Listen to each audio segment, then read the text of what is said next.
When you hear the term one of a kind, what do you think of? I think of a snowflake. It's my understanding that no two snowflakes are exactly alike. When a person or thing is described as a one of a kind, it conveys the thought that it can't be duplicated by human hands.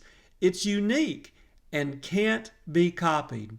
The Bible tells us that there is only one true and holy God. He is one of a kind.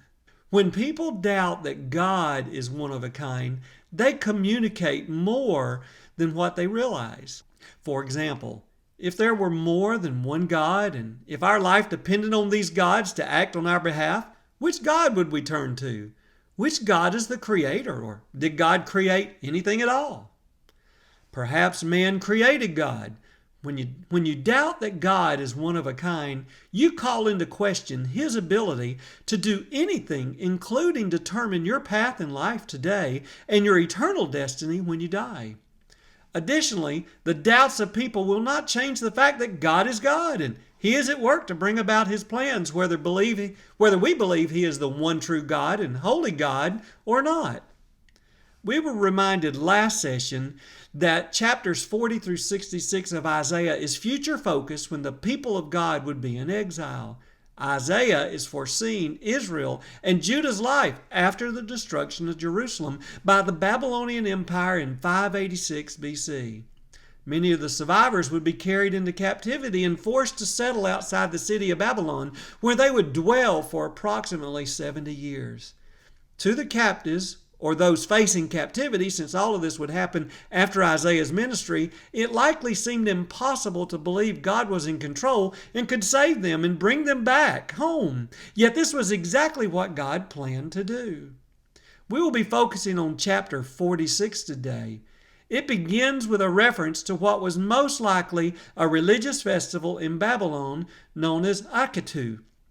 As part of the ceremony, idols representing the Babylonian gods Nebo and Bel, sometimes also called Marduk, were decorated and carried around the city on a cart, a practice described in Isaiah chapter 46. Because the Israelites were going to be exposed to this religious practice and much more, God leads Isaiah to warn the people of embracing false gods and idols. Isaiah reminds them that the God of the Bible is the one-of-a-kind, holy God. There are no other gods besides Him. Isaiah begins in verse 3 with a command from God for the Israelites to listen. This is another important message they and we better hear and better not forget. Notice how God describes His character in chapter 46, verses 3 through 4. Listen to me, house of Jacob, all the remnant of the house of Israel, who have been sustained from the womb, carried along since birth. I will be the same until your old age, and I will bear you up when you turn gray. I have made you, and I will carry you. I will bear and rescue you. God begins by telling them that He sustained them from the womb and carried them along since birth. We must realize that the people of God then and today are never outside of His control, even though it might feel as if this world is crashing in around us. God is in control. God has watched over them, protected them, and guided them throughout their journey, and He is doing the same today. Verse 4 begins a series of I statements that God makes about Himself throughout the passage of study for this session. Each of these statements describes the character of the one true God. Let's look at these together. Beginning in verse 4, here are some of the I statements made in that verse. I will be the same until your old age. He goes on to say, I will bear you up when you turn gray. He says, I have made you and I will carry you. And He says, I will bear and rescue you. God's character is revealed in these passages in the fact that God rescues and protects His people. God is the sovereign creator of the human life. God's character revealed in these passages is the fact that God rescues and protects His people. God is the sovereign creator of human life. God is eternal. He carries and sustains His people throughout their lifetime. This reminds us that the one true God is always at work, and He is the same yesterday, today, and forever. And we see that in Hebrews chapter 13, verse 8. God equally cares for the youngest to the oldest and desires to see all of us finish the race with strength that can only come from Him. No matter your age or your circumstances, remember that the God who made you is the God who is carrying you to the end of this time and beyond. Verses 5 through 7 expands on the theme from the passages we examined in last week's session. Listen to how God describes to the people how ludicrous it is to try and create and depend on idols and gods made by men. Beginning in verse 5, who will you compare me or make me equal to? Who will you measure me with so that we should be like each other? Those who pour out their bags of gold and weigh out silver on scales, they hire a goldsmith and he makes it into a god. Then they kneel and bow down to it. They lift it to their shoulder and bear it along. They set it in its place, and there it stands. It does not budge from its place. They cry out to it, but it doesn't answer. It saves no one from his trouble. Clearly, the prophet wanted his audience to realize the folly of expecting something they made to deliver them from their troubles. Sadly, in the case of the Israelites, God knew that many would repeat in the future what they had already done in the past, even though they had seen the work of God in the past. We must remember that not all would turn to idols while in captivity. We're reminded of those who didn't turn, the greatest examples being Daniel and Shadrach, Meshach, and Abednego from the book of Daniel. They refused to bow down to idols or to sacrifice what they believed about the one true God. While they endured much, they also enjoyed the blessings of God. Their faithfulness was a demonstration and a reminder that we all should remain faithful to holy God. God's question to the Israelites in verse 5 is a question for us to answer as well. He asks this question, who will you compare me or make me equal to? While believers may be less inclined to bow down to physical objects today, the temptation for idol worship remains. Possessions, popularity, power, and position are idolized in our culture. Isaiah's repeated warnings remain true today, cautioning believers not to exalt anything or anyone above the Lord. One must ask, based on what we've discovered today, why people find it so hard to trust in an all-powerful God. We must remember that anything we depend on outside of God can become an idol.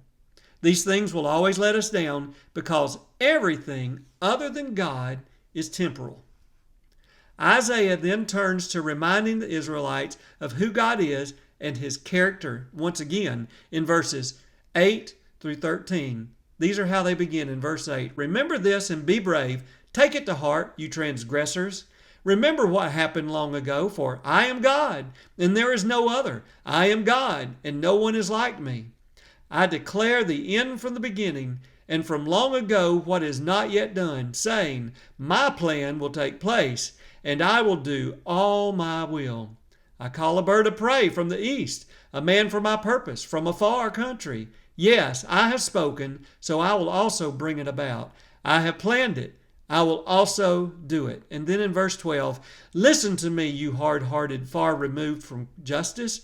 I am bringing my justice near. It is not far away, and my salvation will not delay. I will put salvation in Zion, my splendor in Israel. Notice the I statements in this passage.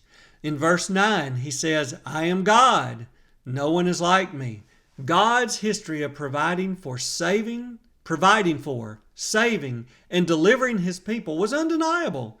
Examples include deliverance from the Egyptians in Exodus, provision in the wilderness in Deuteronomy, and victories in battle again in Exodus, and in Joshua and Judges in 1 Samuel.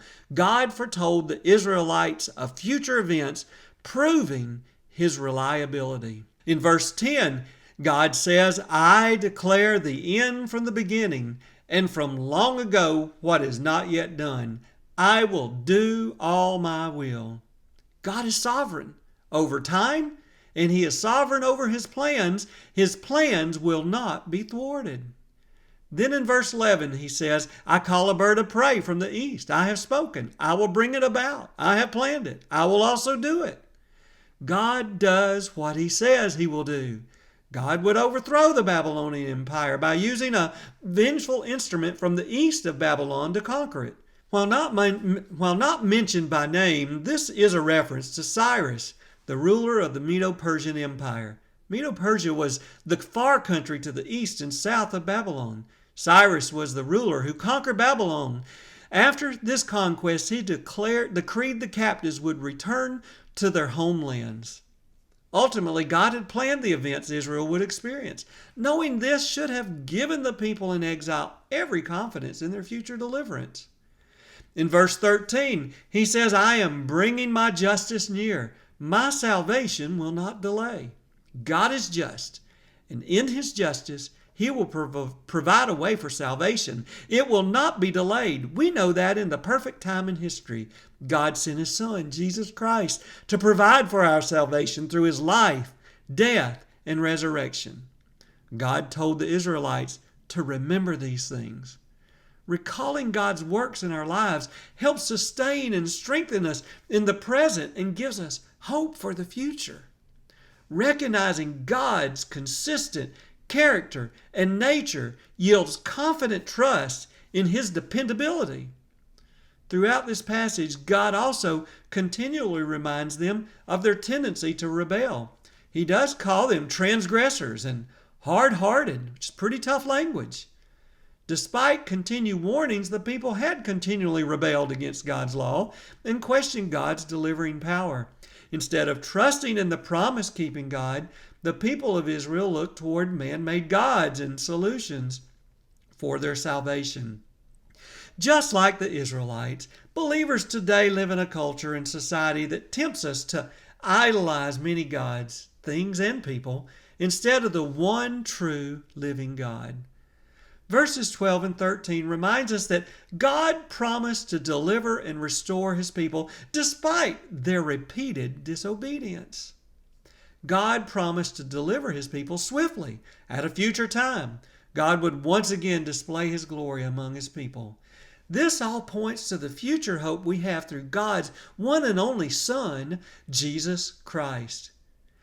God told his people in verse 8 to remember this and be brave.